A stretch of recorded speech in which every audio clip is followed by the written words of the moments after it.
Hi, everybody. Thanks so much for coming. I'm Mary Beth Ray. I'm the Vice President, and I'm here for Mike Freeman, who is out of town, so sorry that he can't be here. So really, we've got Rick Akins that's going to talk to us, but before we get started, does anybody have any questions or concerns they need to talk about in the neighborhood besides what he's going to talk about on the trails? Yes. Yeah, so I live over on Dragon Drive, and last year or so, a bunch of high school students started parking on the corner there. And I knew who was doing it, because I could see the kids every day, and I was going to talk to them. So it's a blind corner, just going down that hill there, and they were creating a narrow, dangerous turn. And I was going to talk to them and tell them to stop. It was dangerous, but the city put up signs in my yard for no parking. Oh, they put it in your yard? Yeah. Okay. I know Mandy put it on the Facebook post, I don't know how many of you are on the neighborhood Facebook page, about because it's a dangerous turn that people were trying to come around. It is, but it's not really an endemic problem that requires signs. It just required someone talking to the kids and telling them to stop. Yeah, and the school district won't touch it because it's a city street. Yeah, So, but I'm a little upset no one told me, and now I have signs. so the city should have contacted you. Yeah, and I'm probably going to take them down. Let me get in touch with the city and see what we can do about that. What is your address? 1205 Dragon Drive. Okay, all right, we'll look into it, and you want to leave your phone number, then we can maybe get in touch with you? Sure. So we can find out. Okay, we'd have to do that. So, anybody else? Anything else going on in the neighborhood? When are the trains gonna quit blowing? I thought we were to know very Well, soon. it's supposed to be. Obviously, the city is at the mercy of Union Pacific. And so they've been working on it because they waited for, they're supposed to be down here working in the winters and up there in the summer. So they started on the St. Williams crossing and I think some of them down the way, the Burnett crossing. But as far as I know, they have not finished all the crossings and that's what it's waiting on. Okay. So I'll ask Freeman and he can give an update. He's really good about trying to post it. Are most of you on the Facebook page? Yes? Okay. So I'll ask him to send out an email. Everybody to give him an update. They're loud. I was out in the yard the other day. And I'm way away from it. So for the people who are down, closer to me now, Yeah, I'm sure it's pretty bad.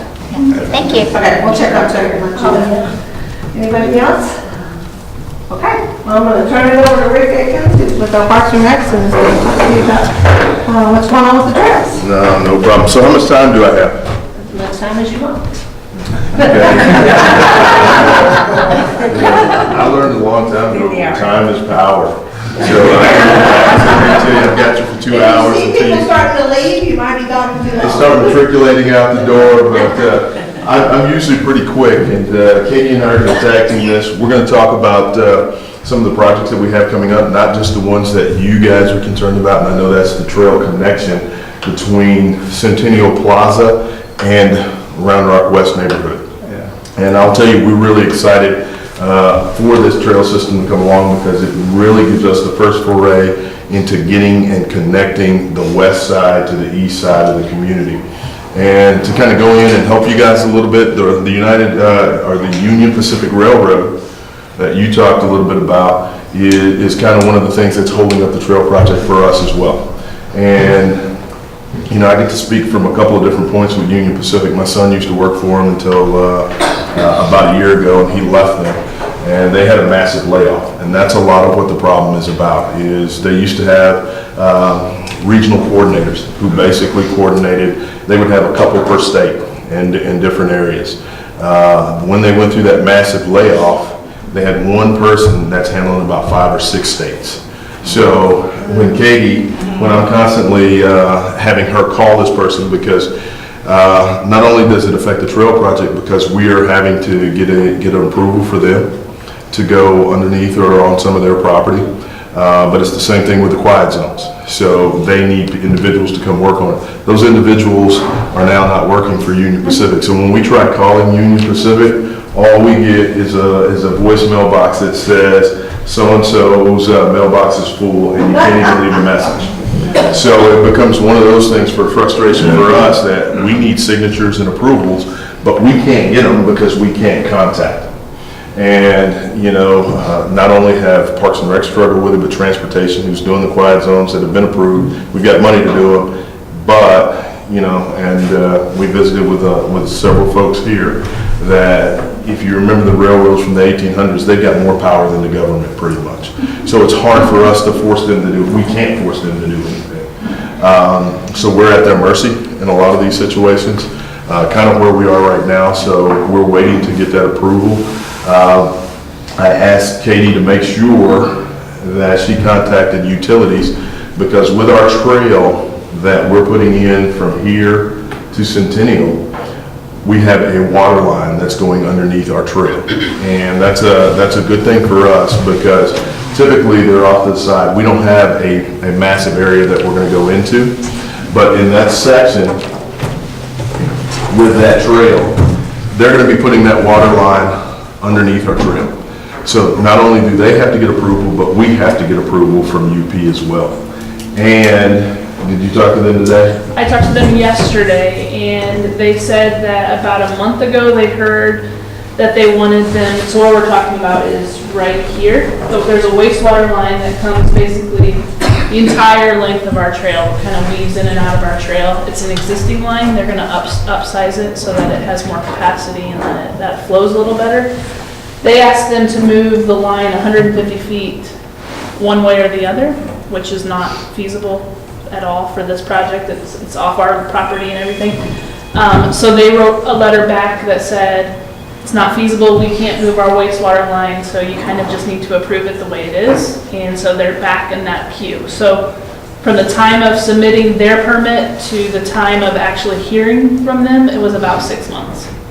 So if it gets back into the queue, then who knows, it may be another 6 months. We submitted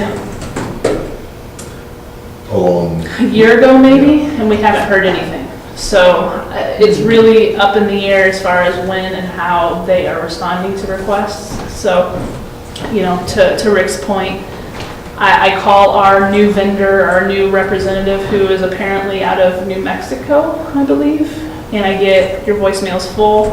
I will follow up with an email, and he never acknowledges emails. So right now I feel like we're just kind of spinning our wheels, but we are being kind of that squeaky wheel, trying to get some attention. But to Rick's point, I don't know how much power we have or how much is working. We don't have any power when it comes with them, and I'll be the first to tell you guys that. But what it really goes back to, chances are, we're not getting ours approved until utilities gets theirs approved. And that is really the way that we're kind of looking at it, so we're pushing for them to get it approved. For us, our trail system with you guys in the connection is $1 million project, $1 million plus project. Theirs is, I don't know, I would say about $750,000 project, if not more. And for us to put a trail system in, and that's why we've held all this whole time, and then to have them come back and tear it up right after we put it in just doesn't make good sense for anybody or anything that's involved. Now, the problems that I have as an administrator is I've got a finite amount of money. And every day that I wait and prices keep going up, and then the money I have is not enough to do the trade. But we'll find a way to make that happen. But that's one of my biggest fears, and that's the problem that I have is, come on UP, come on UP, come on, because I want to make sure I've got the money to do the project. Can we sue UP? It becomes one of those things. We have actually sued UP once, and it was because we had to. And I think that took 1.5 years just to get any action out of it. So it doesn't make any difference whether we sue them or not. One, they've got more money than we do. So two, they can tie it up longer than we can, and it's just a waste of time.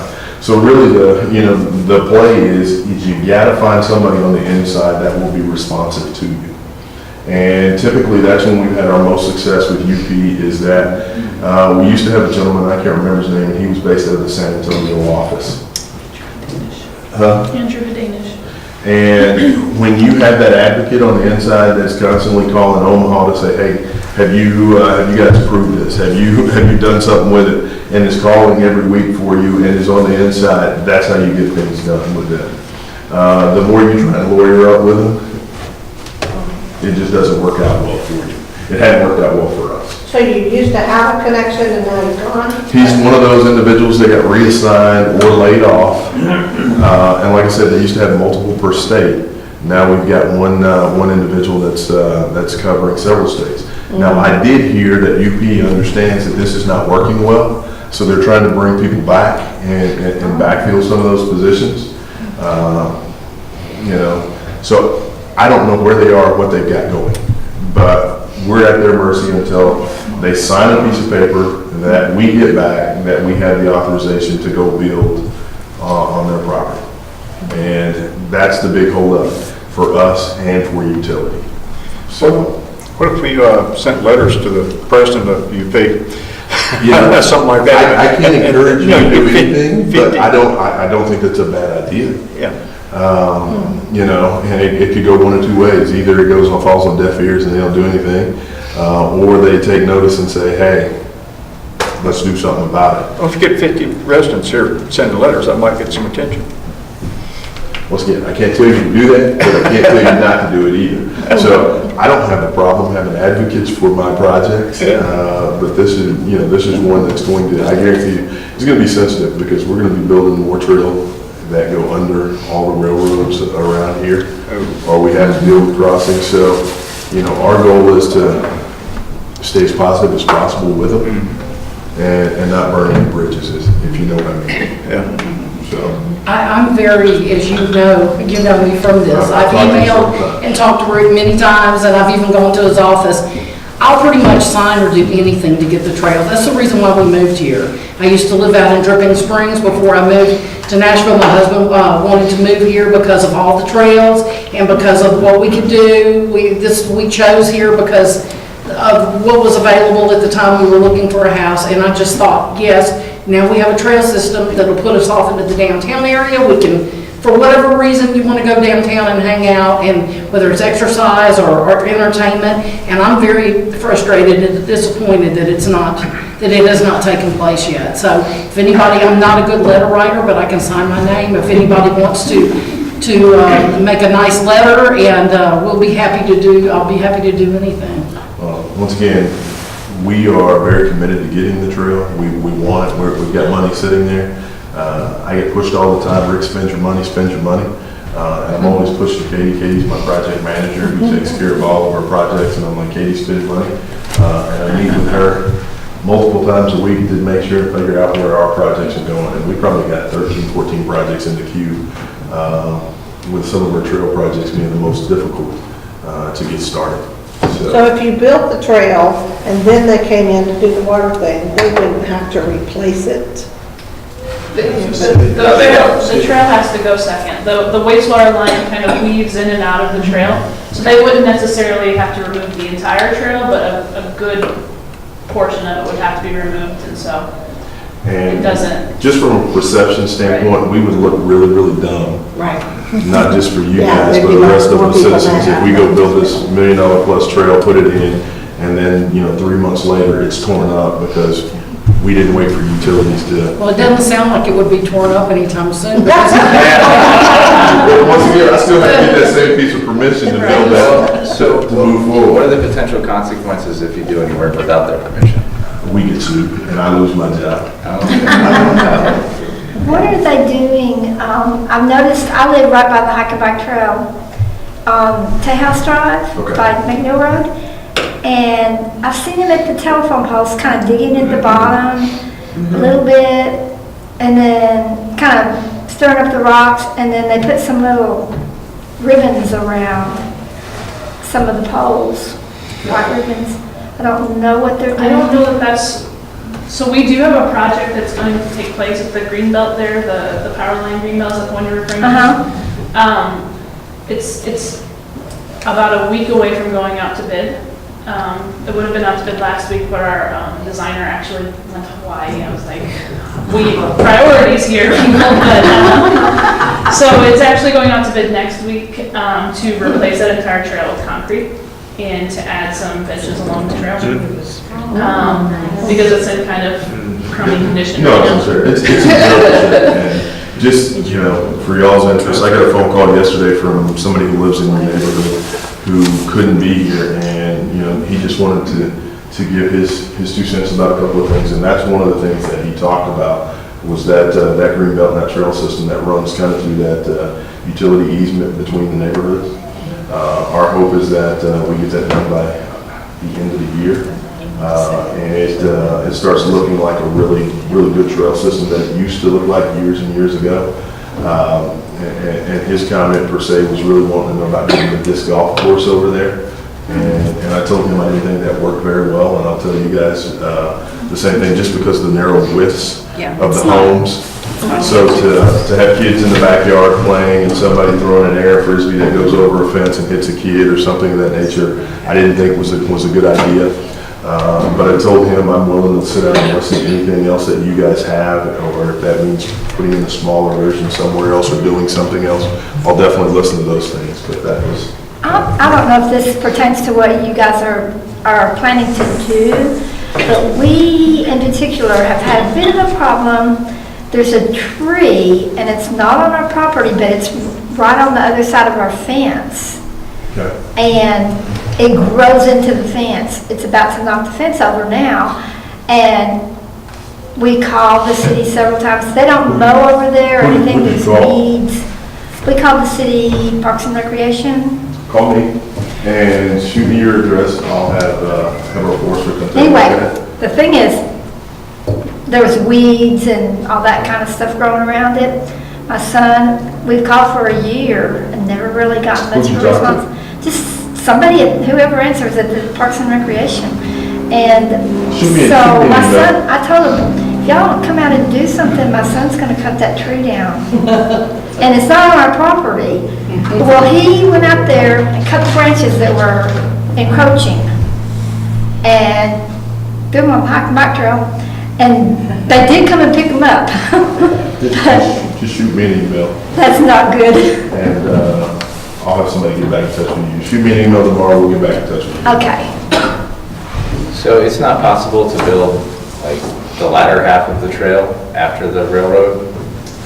So the way that the wastewater line has to go in, they have to go from, I always say this wrong, so it's either high to low or low to high. I don't do wastewater lines, so it would make sense to me that it's high to low. So it's probably low to high. But basically, they have to start here at Centennial Plaza, and they have to go all the way, basically, is even past where our trail's gonna end, their project. So until they actually get their sections in, we can't do any of our trail. I guess just, I can understand if they do the, so if the flow is going this way and they put in big pipes here and little pipes here, that'll cause a pressure issue. But if they put the big pipes at the other side and leave the little pipes in here, adapter between. So they're replacing the whole line. Yeah, I know they are, but they could at least do half of it if that's what they're planning to do.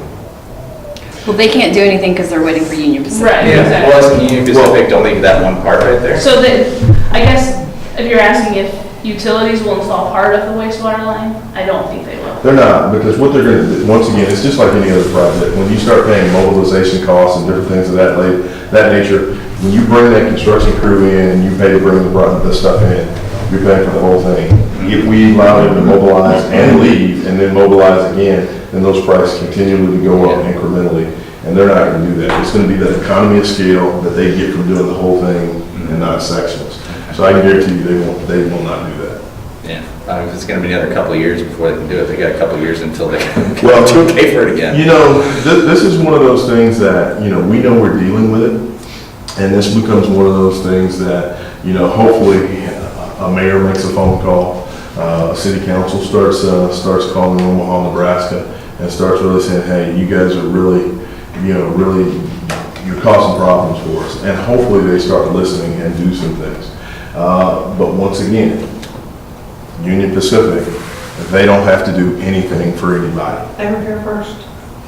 So, and that's, Have you contacted the mayor? Is the mayor privy to any of this? our city manager knows about it, and, you know, she meets with the mayor on a regular basis, and they talk about things. And this is one of those that, you know, they're aware of, because they are really, really into the quiet zones. They really want those to happen. And we spent a lot of money to do the studies and everything else, and to get Union Pacific to come along. So they're aware of all of it. How have they sent email and correspondence to Omaha, that I don't know, but I'll look into it. Once the utility department begins work on the wastewater line, do you know what their timeline is, like what their projected? You know, I would say that's probably a 6 to 9 month I think project. that's what they told me. We were also talking about potentially timing it, so if they start here, maybe they get to Union Pacific, and then we time it, so we, assuming we have our approvals, we come in right behind them, so that we're kind of working this way together. So are they waiting to hear from Union Pacific also? Yes. Mm, So we're both held hostage. okay. And that's what I'm saying, I don't think we're gonna get our approval. They will be the first ones to get their approval because they're gonna be, you know, underground, we're gonna be on top. And they're not gonna give us our approval before they get their approval. So if it's like, we're assuming we're going, or like speculating that we're back in a 6-month queue with, and then that's 6 to 9 months on the utility project, like if they hear from Union Pacific at the same time. So we're talking about a year to a year and a half before we even get to start? Potentially, worst case scenario. You know, Okay. my hope is, just like kind of like Katie's talking about, if we can bid the projects pretty close to together, then we can work on top of each other. As soon as they, you know, make a quarter of a mile, we can start, and we can come right behind them. For efficiency's sake, that's probably the best way to do it. We just need to make sure that we both get our permits around the same time, so that we can start this project and make sure that we're all playing, you know, by the same sheet of music. And that's what we hope happens. Pardon my ignorance, is there a way for us, like a safer way for us to get across 620 to get to the Brushy Creek Trail? Really not. Not one. You know, the safest way is, of course, off McNeil, because you have sidewalk, which goes underneath, and opposed to, you know, the one that's out here on 620, I hate that when I see it, and you see kids or different people walk past it, but to me, that's not the safest route, and I would never tell somebody that. I think our trail system is gonna be the safest route, honestly. What's the plan to link the trails? Like, are there gonna be bike lanes in the neighborhood? Like, are we gonna be the connecting point? That one that will end up happening, you know, we've talked several times with the transportation department about bike lanes and other things. They're trying to do them along the major arterials, you know, the Gaddis School Road, or the Gaddis School roads. They're not actually gonna do one, but A.W. Grimes, and if you get north on A.W. Grimes and North Mays, you see that they kind of put in some trail system of bike lanes. They've worked with us on sidewalks adjacent to A.W. Grimes. That's why you see those 10-foot sidewalks. It's a lot easier for them to work with us on the sidewalk. We put in a bigger sidewalk than it is sometimes to put in the actual bike lanes themselves. They'll put them in where they can. They're probably not going to do them in this neighborhood just because of how tight the streets already are. Yeah.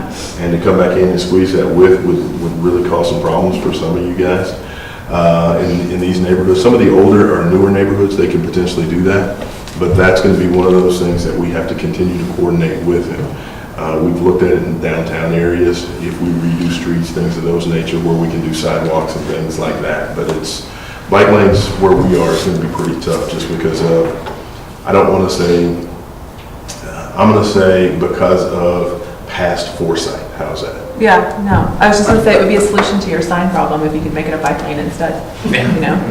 Your sign problem, you know, I don't know if transportation, does it have a sticker on it? I don't see a sticker out there. Usually when because of the way sign ordinances and different things, and code enforcement enforces a lot of those, they typically have some stickers on them that says, you know, city authorized or whatever. If it's one that our transportation came out and put out there, and then if you just call somebody, what's Brian's last name? Brian Kuhn. Brian Kuhn is the Assistant Director of Transportation. He can work with you to get that taken care of. You can call Gary Hutter for good luck catching him. He's a lot like me and probably worse. It's really hard to catch up with him from time to time. Even when I try and catch him, we play email or it's a text message. So, but those guys will take care of your problem. They'll come pull your sign if you don't want it. But I'm sure they just stuck there thinking they were helping you out. So I noticed someone told me, and I could have told them. no, I agree with this. I agree. But you know. Yeah. Sometimes somebody says something and somebody just immediately goes and takes care of it without thinking about it. What's I supposed think to there be was the an resident. auto pedestrian accident at that corner. because of lack of visibility, which is why they. See, I was worried about that happening, yeah. I mean, I live on Dragon, so we have had several near misses. Yeah. But that's why they came out, because the next day after that happened is when the signs went up. But I wonder if they could paint a curb or something instead. It might be better for you as a Yeah, homeowner. well, I think they could just talk to the students parking there and take about 5 minutes to the police officer. They have been less than respectful, is all I can say. Oh, people have been talking to them. Okay. So, Yeah. you know, could they paint a curb? I think that's a really good question for Brian. He's probably the most appropriate person to answer it. A lot of things like stop signs and some of the other stuff, that has to go to council, it has to go to second readings, things of that nature, so it becomes a cumbersome process. I'm not a transportation guy, I just know from attending all the meetings and working with those guys, that the process takes a little bit, so. And I think they think the sign was probably the easiest way to kind of help you guys as a neighborhood immediately. So looking at this, I think, so that's, I'm unfamiliar with this project, so that's completely new, that's going right next to the creek, correct? Correct. That's low down right there It's is, gonna be, you know where the old Cisco, I forget, Yeah. what's the name of the building now? What is it? It's something foods or whatever it is. It is a food, something. It's a food. Okay. Then you've got the office part, that's right there. The plan is to go behind it through the drainage, kind of the drainage ditch and along Okay. Lake Creek, to go under I-35, Okay. to come back, you know, the new building that's sitting up there, kind of, hey, please rent me kind of a thing? Yeah. That sign that's on there. And the other one, we're gonna go behind that. There will be a bridge that goes over that into Centennial. So you'll be in the downtown area. So if you want to go down for food or drink or whatever you want, you can then get on that.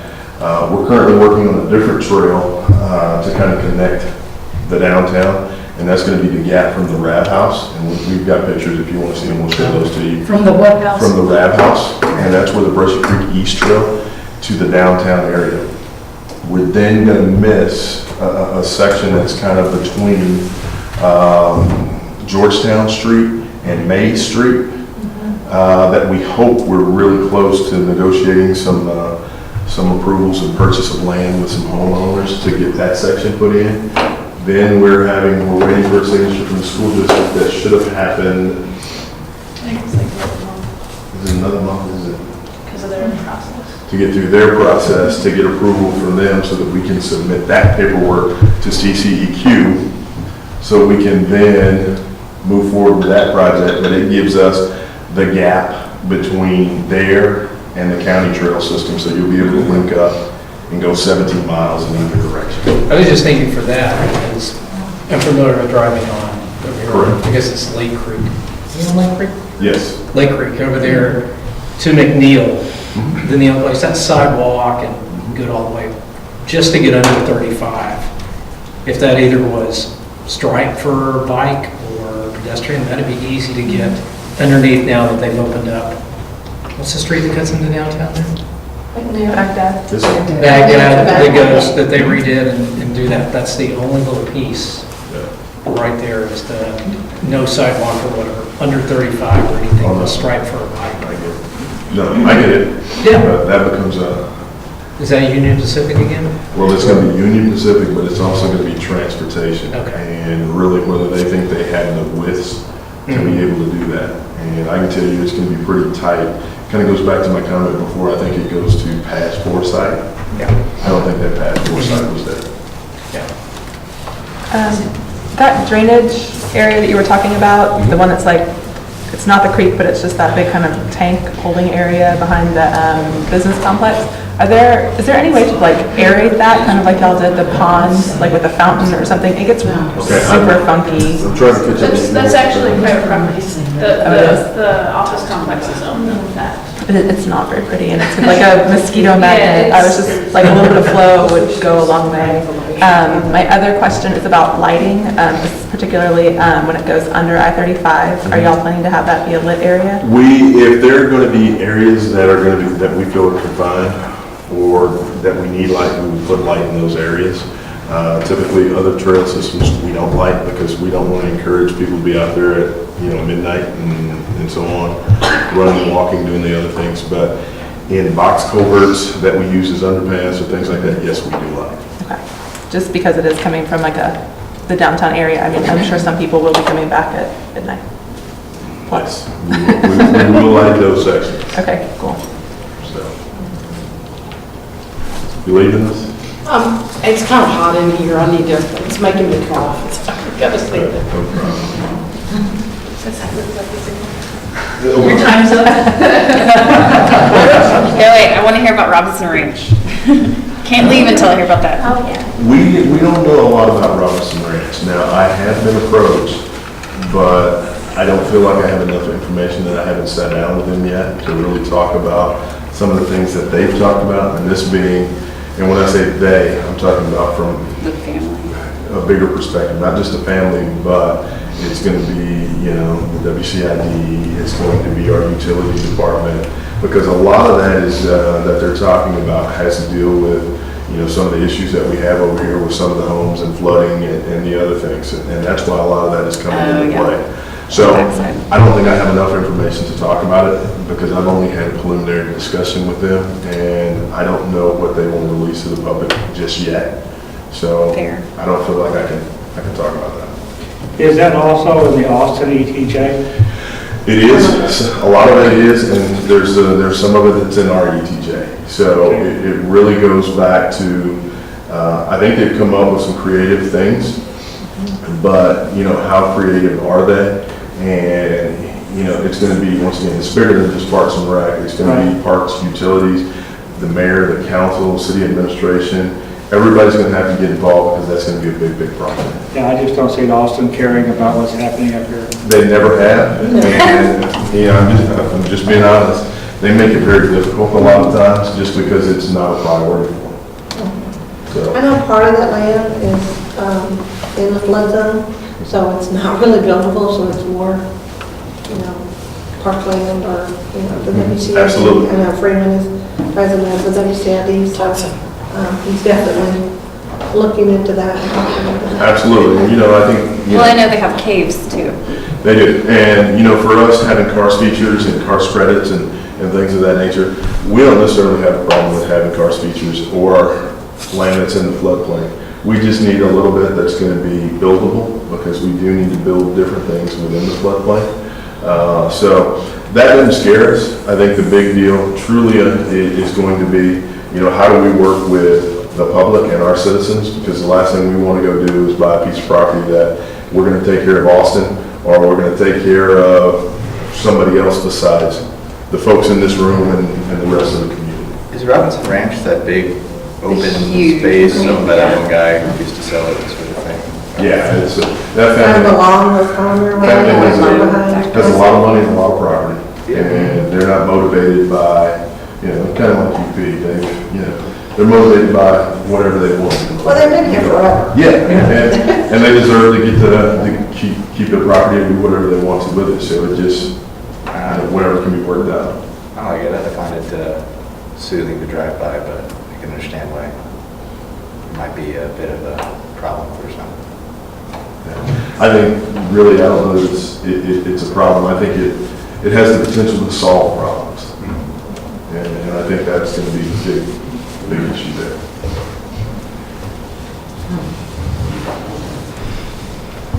Sorry, I don't bring better news. I'm a straight shooter, I'll tell you I'll what, come back to another tell you one. what I can. So, I I know don't we've even know been Rob's in doing Roundup. this, so don't feel bad, he's not even told me about it. I know that y'all do a great job with the city, so we really appreciate all that y'all do. And my husband and I took your university class in the Thank fall, and we're just so impressed with how all of the departments work together and talk together and plan together, and, you know, y'all have really developed a good system. And it seems to be a good teamwork, so we were very impressed. We've been in Round Rock for 40 years, so we watched it grow from a little bitty one-light blinking town to what it is today, so I guess growth is good, but you know, it's definitely changed, but there are a lot of, like the Robinsons have been here a long time, so it just takes working together to Absolutely. continue to proceed. I know Union Pacific years ago, God, how many years were you even here when they did the A.W. Grimes? That took forever to Yep. get that permission to do that road under the trestle, it did. like forever. What was his name? Finey. Joe Biden, with them forever. Yeah, it's taken us a long time to do anything with Union Pacific. Unfortunately, this project is the worst. And I'm hoping that it's just a one-time thing. I'm hoping that, when they, increase their manpower, that we'll see some positive results. And I'm just hoping that that's going to happen quickly. So, Do you have to lift up track or something? I thought you were just going under. Yeah. no, Why do they even care? because if you, and we'll use, you ever been over to Play for All Abilities Park? Play for All Park? AW Grimes where it goes under the train track. Yes. And you see that black mesh casing that's right underneath just in case a rock or a feather falls off of a train or anything. They want to make sure they're free of litigation because they've got something that protects you from suing them if something falls off of that train. I also have a lot of rules that it has to be able to be breakaway, so if they had to come work on the train tracks, we could take a crane and move whatever structure they require us to have out of their way. And they also have to be able to complete all of their inspections. So there's a lot of, so they are looking at our plans to make sure that it meets whatever specifications they have, so. And it goes back to, they have more power than you. Yeah, no, I get it. I just, And it seems like they're not they- paying attention, so I don't know if they even notice. They don't. They just don't care. And they're, they wield their power at will, so.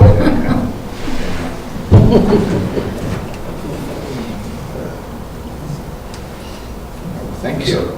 All You said right. you had some other projects, right? We can show you a ton of everything. We're always working on a lot of stuff. If you want to see it, or we can get out of here and let you guys leave. So it's up to y'all. I would like to see it on the agenda today. All right. This is one that we just kind of talked to you a little bit about, and we hope that your project will resemble it in a lot of different ways, and it's probably going to be better afterwards, and maybe you guys come up and take a look at it. But this is going to be that connection for, the Brushy Creek Trail System. If you've ever been on the Freeman property, on the far, Freeman Park, on the far east part of our community, it's just to the south of Highway 79. You guys know where Red Buddy is over there? If you're going to Forest Creek, there's a trail system that starts right in that area. And the plan has always been to connect it through Round Rock to Hutto and to go all the way across the county. It is very close to being able to connect on the western part from Cedar Park to Round Rock. And the county is working on that section. That's going to give them less than a mile once they finish this to really making that connection, so that we will have that connection that if somebody works in Cedar Park and they want to ride their bike to Cedar Park for work, they can do that through the trail system. This is going to give us another gap to take out of that system. So from A.W. Grimes, where the Play for All Park is, we're currently working on this piece of trail system right now. We hope to be done, and that's going to be A.W. Grimes right there. That's kind of where you see the little, what is that, a flower? It's not really a star. Marker. Yeah, so that little red marker, and it's going to run behind, just to kind of give you some landmarks. These are the apartments. This is the ATV Plus. That's right there. So it's going to run underneath along Brushy Creek. It's going to come back through here. Little Red Wagon, if anybody eats those little Red Wagon burgers, it's right underneath there. It's going to come up, and then this is Georgetown Street. So that's going to be that connection from there to truly to downtown. Our plan is, we hope to acquire this land going across here and come all the way down and under May Street, come back up, go just south of the creek at that point, and where CD Folks is to run along the cliff of CD Folks through and go down to the bathing beach, or where the Round Rock is. And that connection is where the county is going to be working on their trail. We will connect to that piece of trail. At that point in time, the county is going to give that trail to the city, so we'll be taking care of that trail. And it'll be our trail system at that point in time. So Is that where that hotel and event center are? that The new hotel one? The Ruby, yeah. is right across the creek from it. We hope to be on the Oh, on the north north side side, at okay. that point in time. We want to jump back south after Main Street. So basically right there in that area, we jump back. Okay. We go back south, yeah. And we're working on some, like I said, some land development deals. We don't have anything in writing, and nobody's promised us anything, but we're very hopeful that we can get through the process. So this one we hope to be done by when, Katie? September. Okay. So Katie's on the hook, because she's the one. With the land purchases? Or This section. Just this section of trail. This is, It's currently under construction. it's under construction. This is about a mile. It's just over a mile, 1.1 miles. So this is that section of trail under construction right now. So you can see that we installed a bridge over a little drainage way that's in place. We're working on a box culvert that's going to go, do you guys know where the Creek apartments are? They have a very steep entrance to their, That's been closed for a while. yeah, it's closed for this project. We're gonna be going underneath that road. So right now, we're putting in a box. And that kind of goes back to your statement about, when I say box culverts, lighting that so that it's, appropriate for people to pass at night or even in the daytime, because it's going to be a long, dark tunnel. But we will light it so it's not dark. We have another one, just so you know, that goes under A.W. Grimes. So if you've ever been on that trail system, there's one that goes underneath there and it's lit. So that's going to be this project. We can show you those afterwards.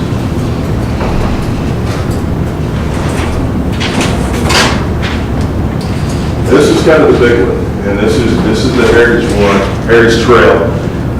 We've alluded to this one, and I will tell you that this one will probably not get built without another bond election, because this is one that we've kind of been in those same. This is just the first half of it. This is the first half. So this is. But it's called Heritage Trail for a reason, and that's because this was meant to be our version of kind of a small river walk for us. And it's a little over 2.2 miles, something of that nature. And we were going to spend about $16 million on this trail section. That included land acquisition, art, some really cool things that you would see along the trail. Right behind CD Folks, we were going to have a glass floor overlook that you would stand on. And if you've been out to the Grand Canyon, you see the glass floor, we're going to see the same thing. It was a smaller version, but it was going to be things that would really make our community stand out and special. And since that time, same thing we're talking about with your trail, you keep getting held back, and prices keep going up and up.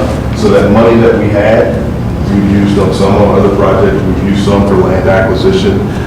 We're using some to continue to get other projects to go.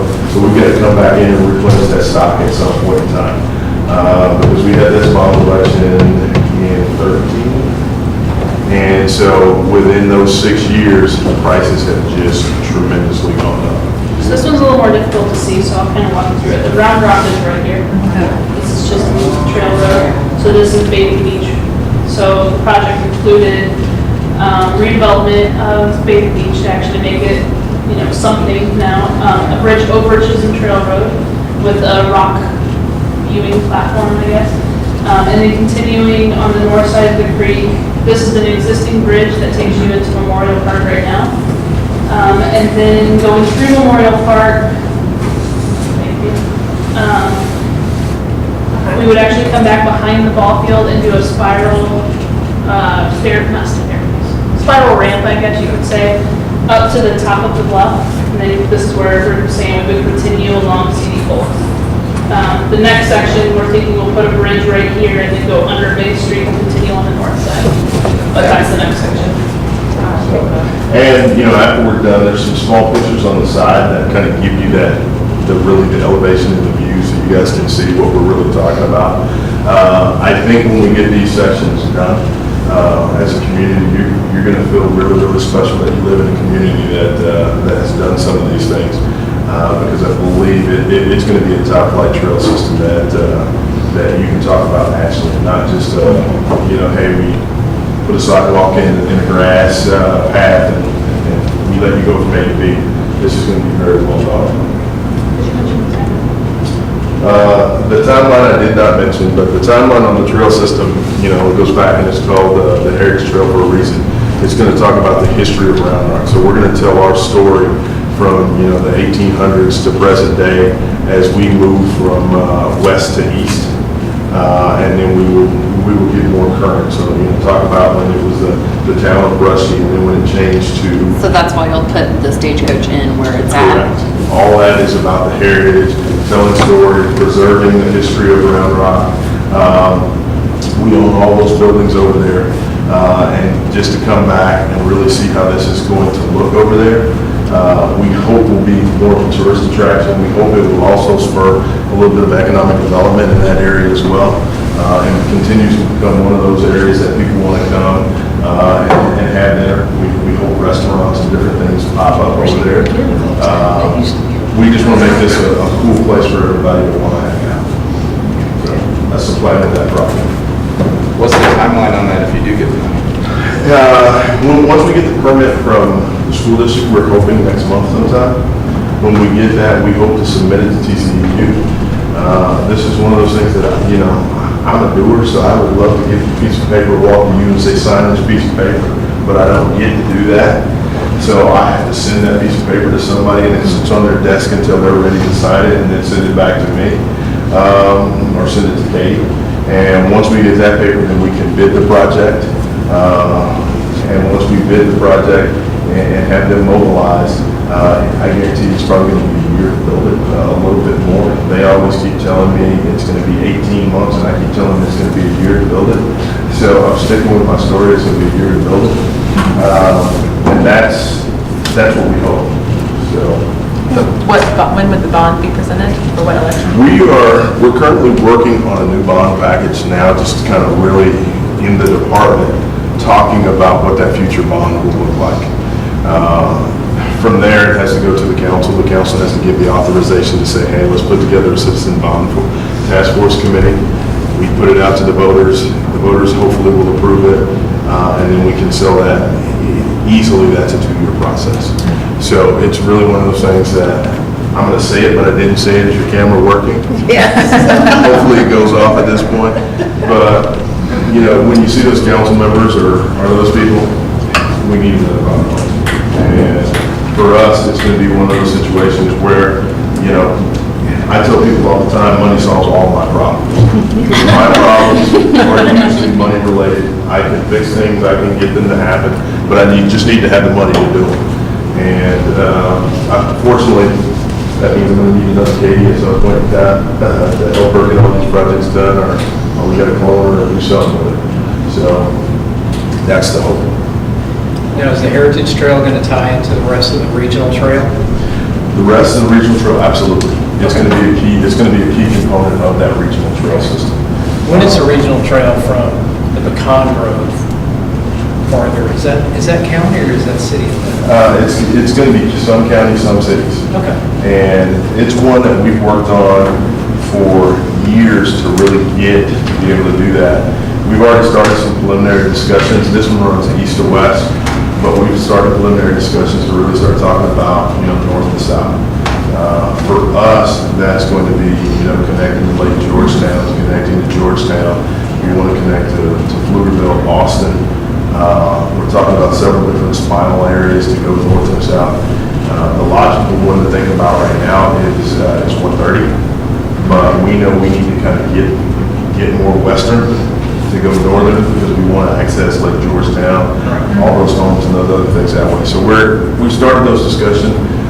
Katie's also put together some stuff internally for us. So we're trying to make sure that we don't have the ability for the next Parks and Rec director to stand up here and say it was bad foresight on our part. So we're laying the groundwork for all that stuff. I was thinking about for Harryman, Great Oaks across. It still extends to the east about a mile. Peters out before it goes. Is that under review? All that, we're looking at all that, not just Great Oaks, but Wyoming Springs, all the other ones that are over there. There's going to be some development on Sandbags, and we've already been hearing from residents over there, Katie. Fortunately, just to hear from a lot of them. So we're definitely looking at all those things. The only issue out of that part is, that's county, and we can try to explain That's right, that. that's outside of yours. Well, That's the mine. and a homeowner out there, or landowner out there that doesn't want to cooperate. Yep. So there's a lot of that goes into play. we try to play nice with everybody. Yeah. But at the same point in time, we can't fix everybody's problem. So, let's do that. I think the big one that we're working on right now is the adult softball complex. If you guys are really familiar or kept up, we sold McNeil Park about 2 years ago to Doug Brown. So we vacated the premises. This is another one of those projects that we thought we had enough money when we were really going to get started with this, and we probably got just half the money. So what we're building right now is kind of the hub, and this field and that field. Modified hub. No, modified hub. We have a restroom building. Yeah. So really, this was really, and this is one of those things that we took great pride in, because, you know, we've done a lot of building for the sports capital brand, and that's a great thing for us, and it's been really great for our community. But this was going to be one that was really fully about the residents, the adult residents, the ones that sit in the room, that love to go out and play softball, have a beverage out at the park, those that like to play flag football or play soccer at the park and have a beverage, because this was going to be a two-story hub. We were really going after, you know, those millennials that really wanted, you know, a lot of the millennials now love craft beer. They love to just sit and socialize. They love those areas that they can just really have a good time. And that's what this was really going to be. It was going to have, you know, a social lawn, so you could do things like cornhole washers, just get together, have a good time. A lot of sand volleyball. This was going to be a covered basketball court. And all this is getting put in Old Settlers, or was to be put in Old Settlers Park. And if you've ever been at Old Settlers Park, if you see a basketball court out there, you're in the wrong park, because that's a 650-acre park with not one basketball anywhere in it. And this was going to be one of those things that kind of gave the ability to do it. And then a covered synthetic turf so that they could play indoor soccer. So, not necessarily indoor, but it was going to be covered in open air. So it was going to be something for the adult residents to really have a hub. When you look at it, we had 25 fields for the youth for baseball, softball. So to have something just for the adults, to have a place to go, have a beverage, enjoy each other's company is really what this was meant to do, and it was meant to replace a McNeil that was built in the late 70s. So that thing was really, we were glad to leave it. This is not what we wanted to be, but we hope to be able to come back and make it what we thought it was going to be, and make sure that we have people in our community that have a great place to play. From a sports term, I would say this was kind of going to be, from a sports concept, our version of the Domain kind of a deal. It was going to be a really nice place for adults to want to congregate and hang out and not really worry about, you know, my kids or who's going to see me or what's happening. This was just going to be a really, really cool concept, and we thought it was going to be one of a kind in the country.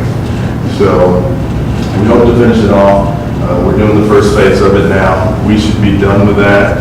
I would say by the first part of the summer, we'll probably sit there for probably, you know, another couple of months, because we've got to let that grass adhere and grow in. So. Which part of Old Settlers? Do you know where Redbud is? Okay, if you go around Redbud and just on your left, if you know where the Armory is as well, right there on your left, that last piece of open land is where this is taking place at. I got a bunch of friends that all play softball, kickball, volleyball. They love this. So right there, kind of catty corner across from the Verge? Yep, from the Verge property. So, Redbud, TC Oaks, and then in the park at Month. Yes. Sandwich in between all. but, you know, if we can get that next bond election, this is going to be the thing that, you know, you add back in. And the thing about a project like this, and, you know, we've been very fortunate that we live in a great community. Not only do we have the young millennials that want to play here, we still have folks that are playing softball well into, you know, their mid to late 60s out there. And we just want to create a really good place for people that want to congregate and have a good time in our community. Yes, ma'am. Are there any plans for another disc golf course? We are currently working on a new disc golf course at Old Settlers right now. I hope by the summer it will be open and it'll probably be open before that. Just because of a lot of the changes that we've made out there, we have removed some of the baskets on the old course, and we've created a brand new course. If you guys are familiar with John Houck, he's a famous disc golf designer.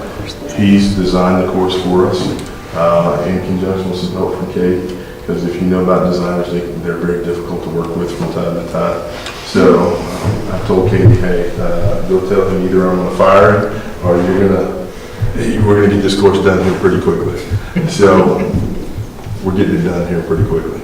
They're forming up tee boxes now, we have the baskets on order right now. Because we have a pro disc golfer in our neighborhood. Oh, yeah. That's like in the What's top his five. name? Her name is. Or her name? Her name is Lisa Ficus. Okay. Well, I'm just trying to put it together because Because whoever of the- called me asking about disc golf and wanting to have one in your neighborhood, I didn't know. Porter Yaks. You know, if it was the same person or you're married to him or whatever the situation is gonna be. But, you know, we're very proud of disc golf. The old courses that we have been really nationally known.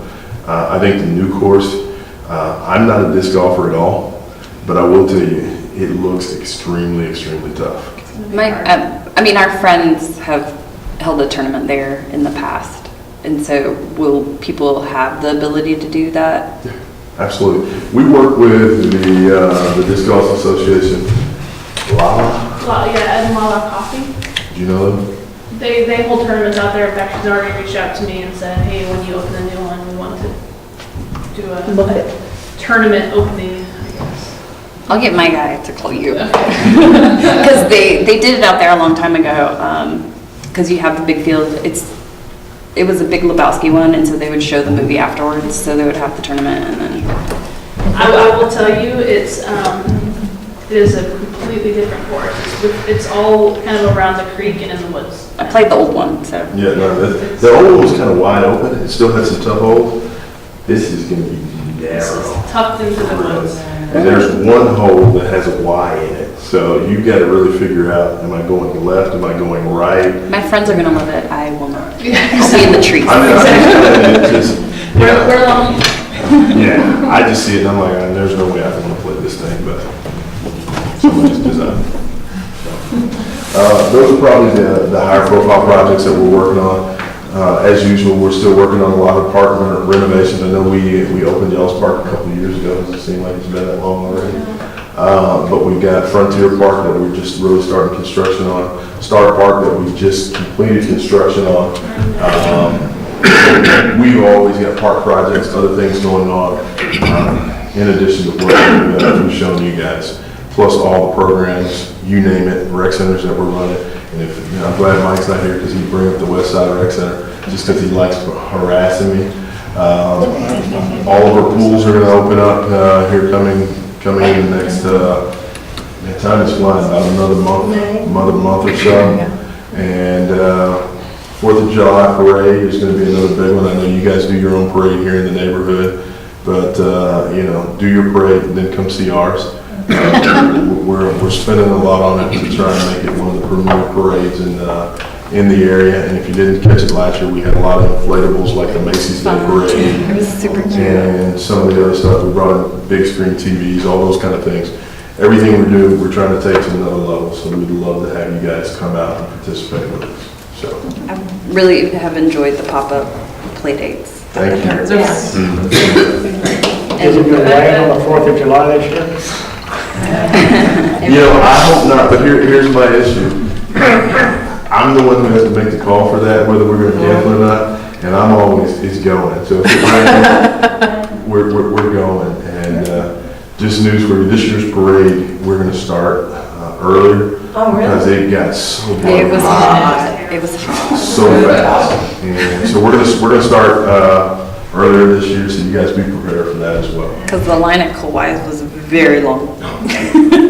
They need to become one of our sponsors. We need to talk to them about that stuff. I just remembered, I don't know who talks about this, but there's a lot of people speeding on the road here, right past the park with all the kids playing in it. Like I see kids running in the road, and then there's cars speed by at 40, 50 miles an hour, 30.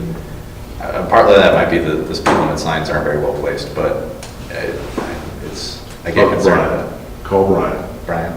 And he's, he is also a traffic engineer as well. So he's gonna be the guy that you could really talk to about, calming traffic, doing some other things. And if you work with him, they also have a program that's called Traffic Warriors, where they meet with the police department on a regular basis and talk about traffic issues. So, you've got a couple of things to talk to him about. I think both of them are very well warranted, and he'll listen to you. Brian Kuhn. KUHN. Well, thank you. Appreciate your time.